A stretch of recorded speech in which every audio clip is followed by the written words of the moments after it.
நீங்க ஜேஇ எக்ஸாம்ல டாப் பண்ணணும்னு நினைச்சா இன்னைக்கு நான் உங்களுக்கு டாப்பரோட சீக்ரெட் ஸ்ட்ராட்டஜியை சொல்றேன்.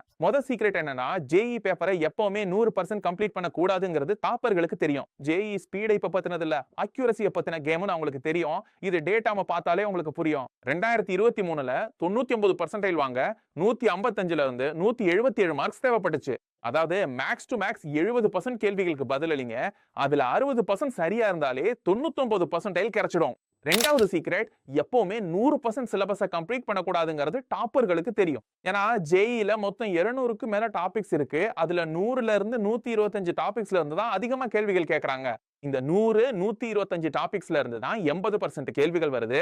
அந்த 80% டாபிக்ஸை நீங்க படிச்சிருந்தா கிட்டத்தட்ட 7ல் 1 பங்கு நேரத்திலேயே உங்களுக்கு 80% கேள்விகள் தெரிஞ்சிருக்கும். அந்த 80%ல மட்டும் ஃபோக்கஸ் பண்ணி 60% கேள்விகளை ரொம்ப அக்யூரேட்டா சரியா எழுத முடியும். மூணாவது பெரிய சீக்ரெட், தாங்க ஒண்ணும் அவ்வளவு பெரிய ஆள் இல்லைன்னு டாப்பர்களுக்கு தெரியும்.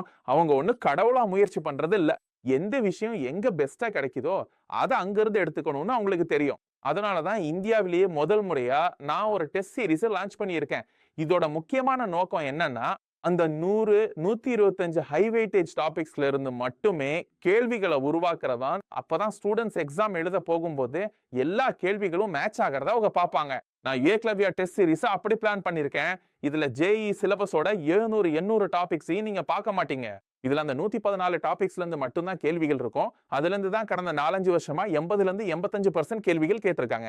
ஜேஇ மெயின்ஸ் எக்ஸாமினேஷன்ல ஒரு விஷயம் உறுதி, ஒவ்வொரு டாப்பருக்கும் தெரியும், அவங்க எங்க கோச்சிங் போனாலும் டெஸ்ட் சீரிஸ் ஏகலவ்யாவோட தான் இருக்கணும். உங்களுக்கு இதுவரை இது தெரியலனா நீங்க லேட் பண்ணிட்டீங்க. சீக்கிரம் என்ரோல் பண்ணுங்க. ஏன்னா ஏக்லவ்யா டெஸ்ட் சீரிஸ் சீக்கிரமே முடிய போகுது.